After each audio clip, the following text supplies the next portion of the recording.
I just kind of read Rhiannon in a certain way, and I just was like, okay, that's her. You know, that's like crazy girl that you love to death, but she just like won't shut up.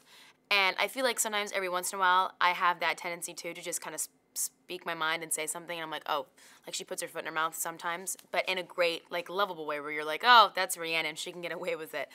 And she's a very likable character, so I definitely took time to be able to really, you know, concentrate on who she was and dissect that. But at the same time, it was fun, and it was something that came easily to me. He's got a great, you know, part of the story because he is kind of the love interest to Olive that kind of brings her out of her crazy bad girl trying to be phase.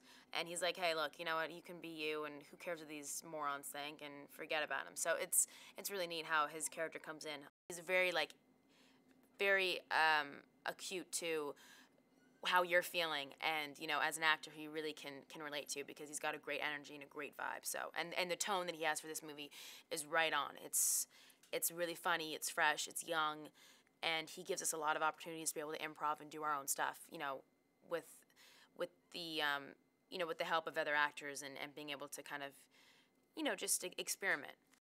English teachers will like this movie because it's a modern retelling of The Scarlet Letter, and so it's kind of nice for kids nowadays to see a movie that sort of explains The Scarlet Letter but in a hip, sort of fun way, and it's, you know, it's sort of nice to sort of bring it up, and I think kids will see little subtle things, like Emma's character has a scarlet A on her chest at one point, so I think it's good. It's good for kids to see.